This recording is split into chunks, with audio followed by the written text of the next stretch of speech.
Video opens with a high energy, crackling animation of a golden and a violet aura clashing, then swirling around a silhouette of a person whose head is bowed in thought. The music is intense, orchestral, with a driving electronic beat. Have you ever felt it? That internal civil war, that tearing sensation in your soul, like you're being pulled in two completely opposite directions. One part of you craves discipline, order, and the quiet pursuit of knowledge. It wants to build, to study, to create a stable life. The other part, it craves fire.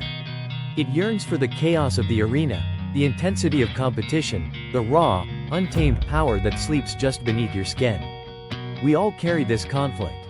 It's the artist trapped in an accountant's body. The athlete who secretly loves philosophy. The gentle soul who possesses a warrior's spirit. We're going to give this conflict a name. We're going to call it the Gohan Dilemma. And in this session, I'm not just going to show you how to manage this internal war. I'm going to give you the blueprint to end it. To take those two warring halves, the scholar and the warrior, and fuse them into a single, unified, and truly unstoppable version of yourself. A version that doesn't have to choose. A version that can have it all. Stay with me. Your ultimate form awaits. Dynamic title card appears. Gohan's Dilemma. The Scholar versus the Warrior. The font is sharp, metallic, and glowing with energy. Phase 2. The problem. The scene transitions to a more subdued, internal visual. We see the silhouette from the intro, now split into two versions of itself. One sitting at a desk, surrounded by glowing books, the other in a fighting stance, surrounded by a raging aura. They look at each other with a mixture of longing and resentment. Let's be honest with each other. You feel the constant, nagging guilt, don't you? When you're dedicating hours to your career, to your studies, to being the responsible adult the world demands, you feel a phantom limb. A ghost of the person you could be. You hear the whisper of your passion, your art, your training, and you feel like a traitor for ignoring it. You're building a life, but you can't shake the feeling that you're burying your true self alive. And then, you flip the switch. You carve out time for that passion. You step into the gym, you pick up the guitar, you open that blank canvas. For a moment, it's bliss. You feel alive, authentic, powerful. But then the guilt creeps in from the other side. You should be working. This is irresponsible. This doesn't pay the bills. You're falling behind, so you exist in a state of perpetual compromise. You're never fully present. At your desk, you dream of the dojo. In the dojo, you stress about your deadlines. Think about it in the simplest terms. You're at a party with friends. You're laughing, connecting, being present. But in the back of your mind, a voice is calculating the productive hours you're wasting. Or maybe you're working late on a project, a huge opportunity. You're in the zone, focused, but a deeper part of you aches with the loneliness of missing out on life, on connection, on simply being. You tell yourself this is balance. But it isn't. It's a stalemate. And here is the hidden cost, the secret poison of the Gohan Dilemma. By trying to be two people, you never master being either one. You become the pretty good scholar who's haunted by his potential. And you become the decent warrior who's held back by his hesitation. Your power remains compartmentalized, locked away in separate boxes, never allowed to meet, to merge, to ignite. You are living a life of untapped potential. Not because you lack talent or discipline, but because you've fundamentally misunderstood the nature of your own power. You believe you have to choose between the mind and the fist, between peace and power, between the scholar and the warrior. This belief is a cage. And Son Gohan holds the key. Phase 3. Solution. For decades, we've watched Gohan wrestle with this exact dilemma. He is the son of the universe's greatest fighter, a warrior prodigy with a rage that can eclipse gods. But he is also the son of Chi-Chi, a gentle soul who dreams of being a scholar, of living a life of peace and intellectual contribution. His entire life is a tug of war. The world needs a savior, he wants a textbook. His genetics scream for battle, his heart yearns for tranquility. For years, he treats these two sides as enemies. He slacks on his training to pursue his studies, allowing his power to atrophy. Then, when a crisis hits, he's forced to abandon his books and cram for a battle that could shatter planets, feeling resentful and unprepared. He lives the dilemma. He is its perfect embodiment. But in his highest moments, Gohan reveals the profound solution. The moments he becomes a legend are not when he chooses one side over the other. They are when he integrates them. The solution is not balance. It is synergistic fusion. It's the radical understanding that your scholar and your warrior are not two separate, competing identities. They are two different expressions of the exact same core. They are two wings of the same eagle. You don't ask a bird to choose which wing to fly with. To do so is to remain grounded forever. True flight requires both, working in perfect, harmonious unison. Let's break this down into 3 core principles. Principle number 1. The principle of shared roots. Your intellect and your intensity do not come from different places. They spring from the same wellspring of core values. Gohan the scholar wants to understand the world to protect it. Gohan the warrior wants to fight to protect it. The method is different, the mission is identical. Protection. Love. Responsibility. You must look beneath the surface of your own desires. Your drive to build a stable career and your passion for martial arts might both stem from a core need for self-mastery and control.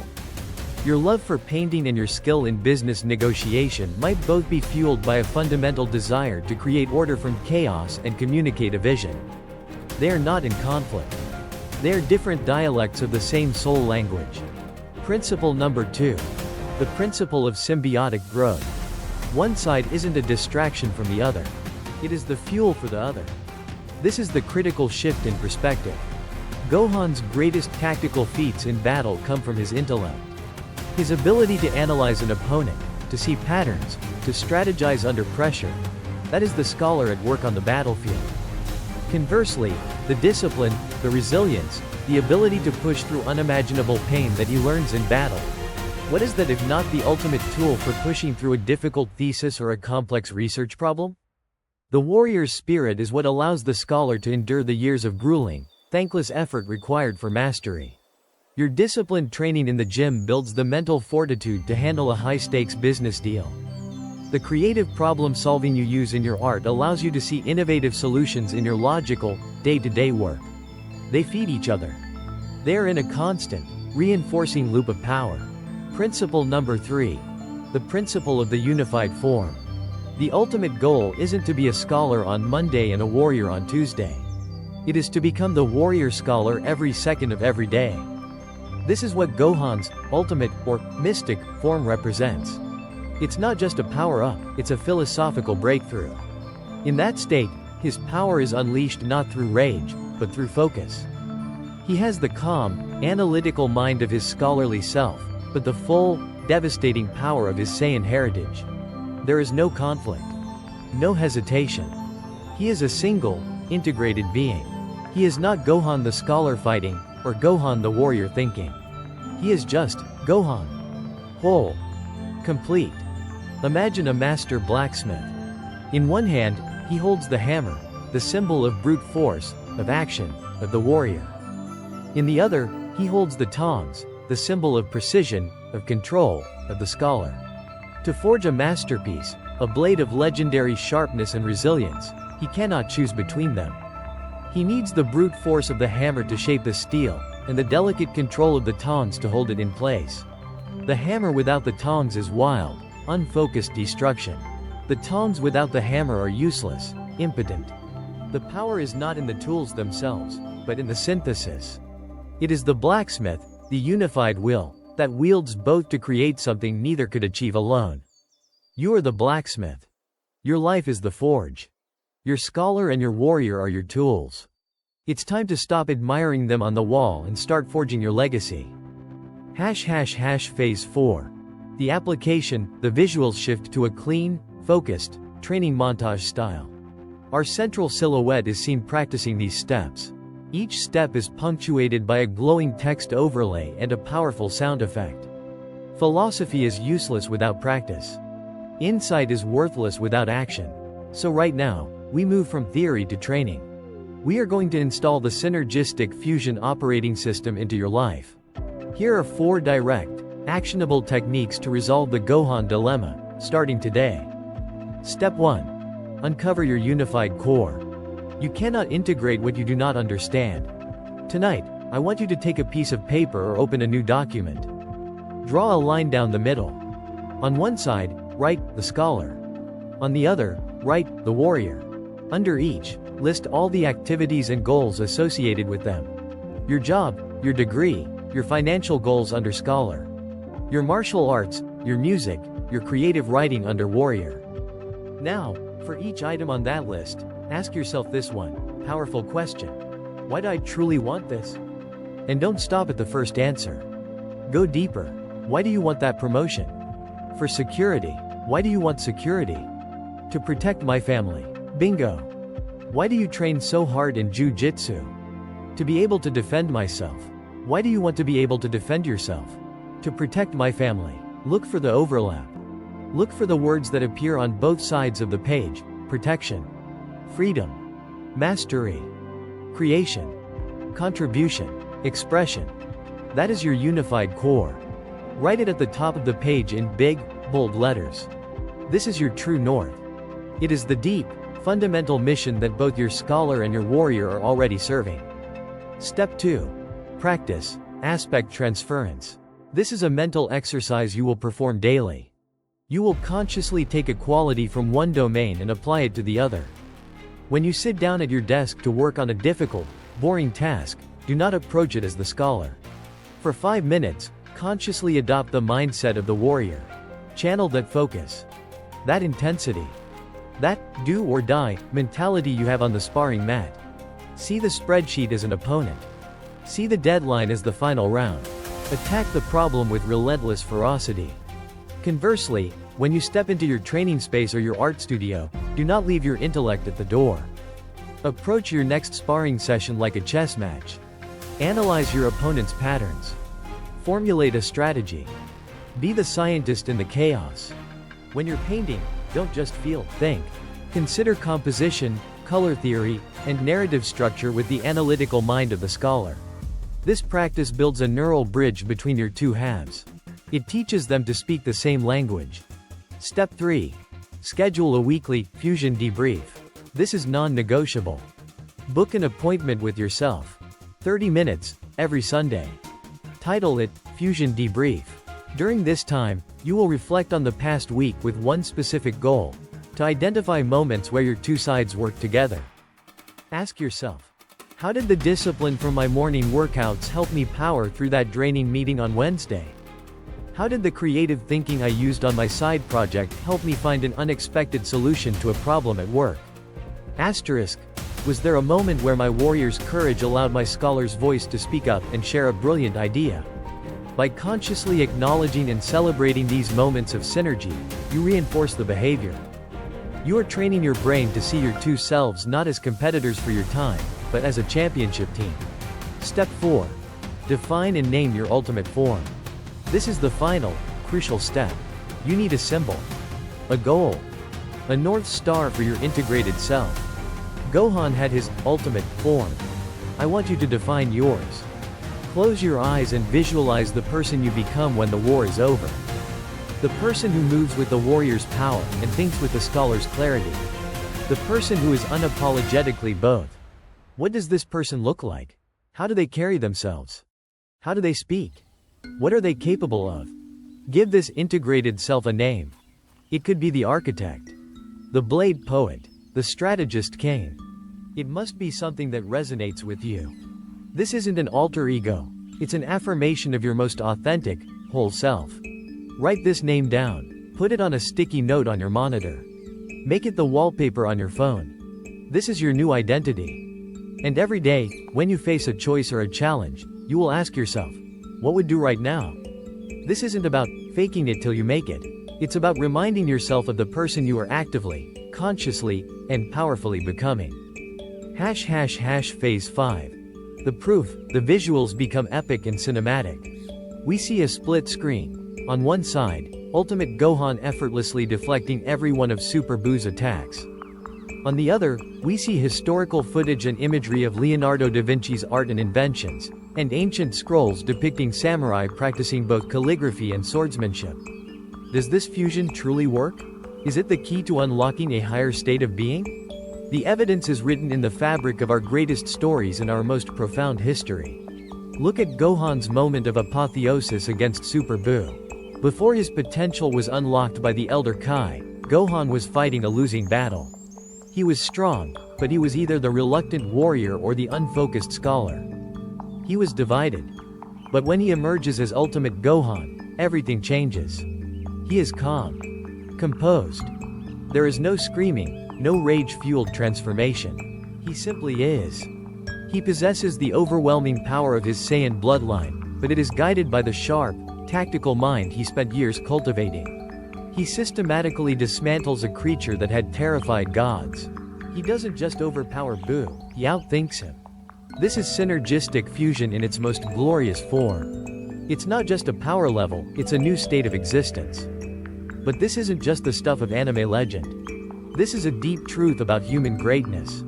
Consider the philosophy of the samurai class in feudal Japan, Bunbu Ryoudou, which translates to the way of the pen and the sword. A true samurai was expected to be a master of both. They believed that the path of the warrior and the path of the scholar were inextricably linked. The discipline of sword fighting cultivated the focus needed for poetry and calligraphy. The study of philosophy and art cultivated the wisdom and serenity needed to face death on the battlefield. To neglect one was to be an incomplete, and therefore ineffective, bushi. Think of Leonardo da Vinci. Was he an artist who dabbled in science, or a scientist who dabbled in art? The question is meaningless. He was a genius because he was both. His obsessive study of human anatomy, of light, of physics, is what made his art transcendent. His artistic eye for form and beauty is what guided his visionary inventions. His mind refused to see a boundary between the two. For him, it was all one grand, unified quest for truth and beauty. The logic is undeniable. Specialization creates fragility. A warrior who only knows how to fight is a blunt instrument, easily outsmarted. A scholar who only knows how to think is a helpless target, easily broken. But the warrior scholar? The integrated being? They are anti-fragile. They can adapt. They can innovate. They can lead. They can win not just the battle, but the war. Your division is your weakness. Your fusion is your ultimate power. Phase 6. The call to action, the music swells, becoming triumphant and motivational. The visuals show our central character, Aura, now a stable, powerful, unified flame, looking directly at the viewer with determined, knowing eyes. The Gohan Dillemma is not a life sentence. It is a challenge. It is an invitation from the universe to stop living a divided life and to finally become whole. You have the philosophy. You have the training plan. The only remaining variable is you. The choice to begin lies not in your circumstances, but in your will. So let's make that choice real, right now. I want you to commit. In the comments section below, I want you to answer this question. What are the scholar and warrior archetypes in your own life? Give them a name. The coder and the weightlifter? The parent and the musician? The analyst and the fighter? Declare them. Make them known. By writing it down, you take the first step from abstract thought to concrete action. And if this message resonated with you, if you feel that fire in your gut to stop making excuses and start building your legacy, then there is a place for you here. This is what we do. We break down the legends to build up the reality of your potential. Join the Limit Breaker clan. Hit that subscribe button and ignite your aura. Your training doesn't end here. Gohan learned to integrate his two halves into a focused, ultimate form. But his father, Goku, reached a different state of mastery by letting go of thought entirely and tapping into pure instinct. To understand that opposite, yet equally powerful path, your next session is ready. Click the video on the screen right now for our deep dive into Ultra Instinct, the art of fighting without thinking. The scholar has a plan. The warrior has the will. It's time for them to get to work. Together. End screen appears with a link to the Ultra Instinct video and a prominent subscribe button. The music reaches its crescendo and fades out.